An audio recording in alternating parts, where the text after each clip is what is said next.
এই কারণগুলো আপনারা যখন ডায়েরিতে লিখবেন না, তখন দেখবেন আপনারা সব ভ্রমণ করবে আর কি আপনাদের সাথে। বুঝতে পারছেন? এজেন্ট কেন চলে যায়, এজেন্ট কেন টিকে না, এখানে আমি জাস্ট পড়লেই আপনারা বুঝতে পারবেন। আমি একটু পড়ে দিই, বুঝছেন তো? ছবি তোলা শেষ? ওই যে দূর থেকে যারা বুঝতেছেন, মাঝখানে একটু হাত দিলে একটু বড় করে নিয়ে, হ্যাঁ, তারপরে ছবিটা ক্লিক করে।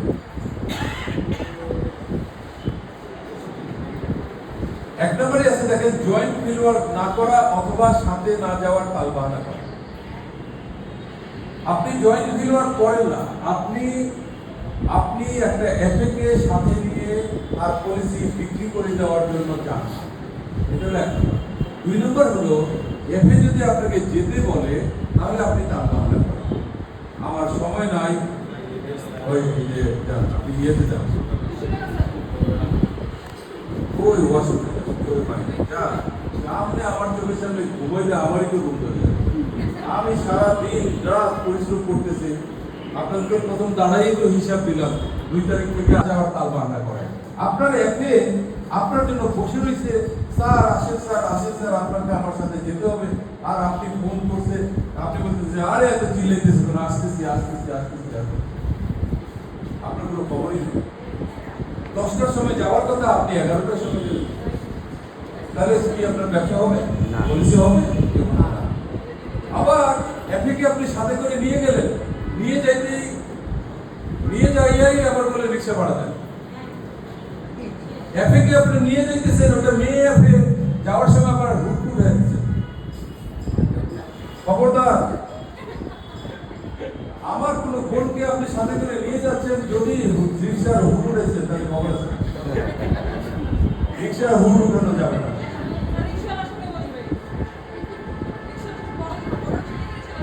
হ্যাঁ, আবার দেখেন অনেকে আছে, হুটটা কেন উঠাইছে? একটু ঘষা লাগানোর জন্য, একটু গুদা লাগানোর জন্য, একটু মজা পায়। এই মানসিকতা যাদের ভিতরে আছে, তারা কোনোদিনই বড় হতে পারে।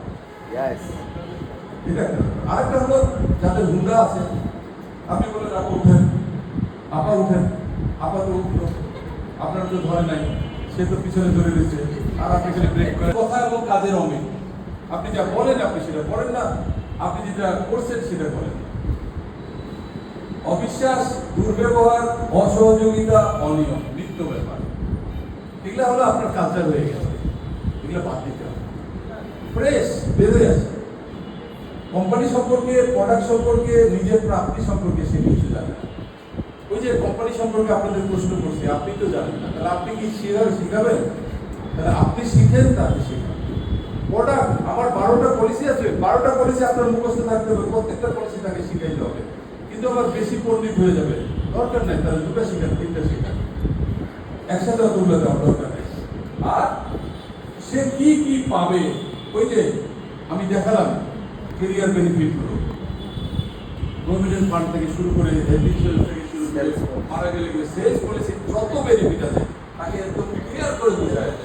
তারপরে পরস্পরের আস্থার অভাব, পরস্পরের প্রতি আস্থার অভাব, আমি আপনাকে বিশ্বাস করি না, শ্রদ্ধাবোধ না থাকা, কারণ আপনি আমার হুন্ডাতে নিয়ে ধাক্কা খাওয়াইছিলেন, এই জন্য আপনারা আমার আর ভালো লাগে।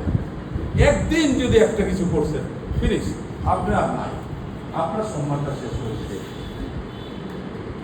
এটা হলো, আমি কি বলবো, আমার এক্সপিরিয়েন্স থেকে বুঝি, মেয়েদের হলো, আমাদের হলো 6ষ্ঠ ইন্দ্রিয়, আর মেয়েদের হলো 8ষ্ঠ ইন্দ্রিয়। ম্যানেজার কার কথায় বিশ্বাস করে, একজন বলল স্যার, আর আপনি ওইটা বিশ্বাস করেন, খুব খারাপ, খুব খারাপ। এই জন্যই আমাদের প্রবলেম। ম্যানেজার একজন ব্যক্তিত্বহীন মানুষ, যার পার্সোনালিটি নাই। হ্যাঁ, ওয়েটফুল মানুষ হইতে হবে, শরীরের ওজন না, ব্যক্তিত্বের ওজন, পার্সোনালিটি, ওইটা দরকার, ওইটাকে বাড়ানো। এই ম্যানেজার এজেন্টকে আর্থিক সাহায্য করে না, টাকা চাইলে এইটা না, এইটা ছাড়া যা বলেন সবই আছে। নো, আপনি অবশ্যই তাকে টাকা দিয়ে সাহায্য করবেন, বাট এই টাকাটা তাকে ফি সাবিলিল্লাহ দিবেন না। আপনি তাকে টাকা ধার দিবেন, কিন্তু তাকে বলে দিবেন আমি আপনাকে টাকা ধার দিলাম, আপনি যখন টাকা কামাই করবেন, আপনাকে যখন আমি কামাই করা ধরাই দেব, তখন আপনি আমাকে টাকা আমার টাকা ফেরত দেবেন। এই জন্য আমি একটা রেজিস্টার করছি, ওই রেজিস্টারে আপনার নাম লিখে রাখছি। আপনি যত যত তারিখে আমার কাছ থেকে টাকা নেবেন, আমি কিন্তু আবার 1 বছর পরে হোক, 2 বছর পরে হোক, 5 বছর পরে হোক, আপনার কাছ থেকে আস্তে আস্তে আমি টাকাটা ফেরত দেব। এখন ধরেন একজনকে আপনি 10,000 টাকা দিচ্ছেন, আর আপনি ও কামাই করার সাথে সাথে বললেন 10,000 ফেরত দেন। আপনি কি একবারে 10,000 দিচ্ছেন? না, আপনি যেভাবে দিচ্ছেন ওইভাবে আস্তে আস্তে নিবেন, সম্পর্কটা যেন না হয়। টাকা পয়সার জন্যই কিন্তু সম্পর্ক নষ্ট হয়, ঠিক আছে? এই জন্য টাকা ধার দিবেন, কিন্তু ফি সাবিলিল্লাহ না, আমি হেল্প করার জন্য, আমি ব্যবসা করতে নামছি, আমার কিছু ইনভেস্টমেন্ট আছে, সেটা করার জন্য আপনাকে। ম্যানেজারের চারিত্রিক দৃঢ়তা না থাকা, অন্যের দোষ খুঁজে বেড়ানো, চরিত্রের কথা তো বললাম, যে চরিত্র ঠিক করবেন, আপনার চরিত্র ঠিক থাকবে, ওকে, আপনি ভালো মানুষ। এজেন্টের কাছে টাকা ধার নেয়, কিন্তু শোধ দিতে তার বাধা।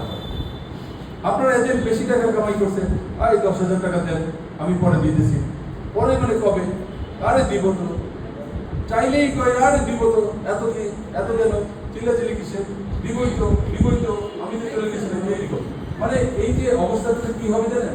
আপনার ওই এজেন্ট সব এজেন্টকে বলবে ওই সারটা যেন জীবনে কোনোদিন টাকা দিও না, আমি দিছিলাম, ধরা গাইছি, তোমরা দিও না। আপনার ক্যারেক্টার শেষ। এজেন্টের একান্ত নিজস্ব ব্যাপারে এবং পারিবারিক ব্যাপারে না বলা। এজেন্টের নিজস্ব কিছু ব্যাপার থাকে, তাদের ফ্যামিলির কিছু ব্যাপার থাকে। হাজবেন্ড ওয়াইফের হয়তো ঝগড়া হয়েছে, আপনার কানে আসছে, আপনি কেন ওগুলো না বলেতে যাবেন? কি দরকার? ওইসব বিষয়ে আপনার কোনোদিন কিছু বলার দরকার নাই। যদি আপনার এজেন্ট আপনাকে বিশ্বাস করে তার দুঃখের কথা না বলে, আপনি কোনোদিন জিজ্ঞাসা করতে চাইবেন কোনোদিন না। আর যদি আপনাকে বলে, তাহলে সেই কথাটা আপনার কাছ থেকে যেন আর দ্বিতীয় কালে জীবনে না যায়, তাহলে আপনি একটা ঠিক মানুষ। একটা গোপন কথা আপনাকে বললো, তার মনের কষ্টটা আপনাকে বললো, আর আপনি আরেকজনের সেই গল্প শুনাইলেন, এইটা যেন না। খবরদার, এই জায়গাটাতে আপনাদের শক্ত হতে হবে, ঠিক আছে? তাহলে আপনার একে থাকবে। এজেন্টের আনা প্রিমিয়াম খরচ করা, সময় মতো জমা না করা। এজেন্ট টাকা আছে আপনার কাছে, দিয়ে গেল, আপনি টাকা জমা দেন নাই, 15 দিন পরে দিলেন, খুব খারাপ। খবরদার, এই কাজ করেন না কেউ ভাই, এটা আগুনের মতো, আপনি টিকতে পারবেন না, সমস্ত কিছু শেষ হয়ে যাবে। নেতিবাচক মন্তব্য করে এজেন্টের মনোবল নষ্ট করা, নির্দোষকে দোষী করা। আপনি একজন এজেন্টকে বললেন, দূর নিয়ে তোমার যে হবেই না, এটা তুমি যাও, তোমার যে হবে না, তুমি পারবে না। কে বলছে আমি পারবো না? আমি তো একটু আগে উদাহরণ দিলাম দেলোয়ার তো 6 মাস পরে পারছে, লক্ষণ তো পারছে, তারা কোটি কোটি টাকার মালিক হয়েছে। কেমনে হয়েছে? কাজে কোন মানুষকে দিয়ে কি হবে, কখন হবে, কেমন করে হবে, এটা আপনি জানেন না, এটা আল্লাহ তাআলা জানে। তার যদি ভাগ্যে এখানে লেখা থাকে, তার যদি এখানে রিজিক লেখা থাকে, সে এখানে পারবেই পারবে। আপনি এরকম কাউকে বিদায় করেন না, কাউকে নেগেটিভ বললেন না। খবরদার, যে কোনো বিষয়ে মন করা রায় দেওয়া, নিজের মতামত চাপায় দেওয়া। আপনি রায় দিয়ে দিলেন, এইটাই ফাইনাল, আমি যা বললাম এইটাই ফাইনাল না। নিজের মতামত চাপায় দিয়ে আলোচনা করেন, আলোচনার ভিতর দিয়ে এটা হবে। তারপরে কি আছে? এজেন্টের কষ্ট বুঝতে না পারা, আদর ভালোবাসার অভাব। ওদের কষ্ট আছে, ওদেরকে বুঝেন। মিটিং না করা, যোগাযোগ না করা, যে মিটিং না করা, আমি বলছি 4টা মিটিং আপনাকে করতেই হবে। কত তারিখ?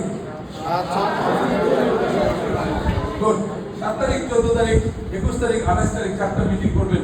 4টা মিটিংয়ে এখন আপনার কে আসলো না বারবার ফোন করেন, আসতে থাকুন, আসবেই। এই মাসে না আসলে ওই মাসে আসবে, ওই মাসে না আসলে ওই মাসে আসবেই।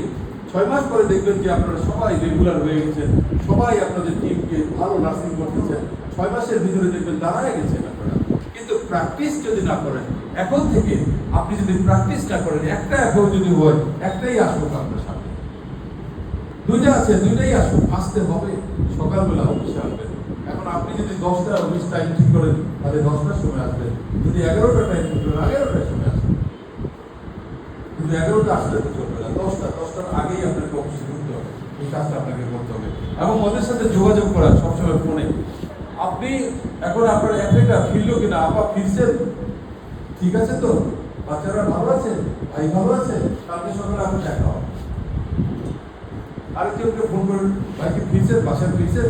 না স্যার এখনো ফিরিনি, এখনো অনুষ্ঠানে আছে। আরে ভাই অনেক রাত হয়ে গেল, তাড়াতাড়ি ফিরেন, সাবধানে যায়, সাবধানে যায়। তার মানে কি, আপনি এত কেয়ারিং, আপনি ম্যানেজার, আপনি বস, আপনি তার মেন্টর, আপনি তার লিডার, আপনি একজন পীর, আপনার মুরিদের খবর নেবার দায়িত্ব আপনার। সুতরাং আপনাকে দিতে হবে, আপনাকে জানতে হবে, আপনাকে ওটা করতে হবে। আপনি তাদের খোঁজ খবর নেবেন, যোগাযোগ করবেন, তাদেরকে গুরুত্ব দিবেন, তাদের যে কোনো সমস্যায় আপনি ছাপায় পড়েন, ওরা আপনার জন্য ছাপায় পড়ে। এজেন্টের পরিবারের কোনো খোঁজ খবর না নেওয়া, প্রত্যেকটা অ্যাপেদের, প্রত্যেকটা এজেন্টের পরিবারের খোঁজ খবর নিয়ে আপনার ছেলেটা কি করে, মেয়েটা কি করে, কোথায় পড়তেছে, কোন স্কুলে পড়তেছে, হ্যাঁ, এই তাদেরও খোঁজ খবর নেওয়ার বিষয় আছে। ঠিক আছে, এবার আসেন, এটা দিলাম হলো কেন এজেন্ট চলে যায়। আরেকটা এখনকার লেটেস্ট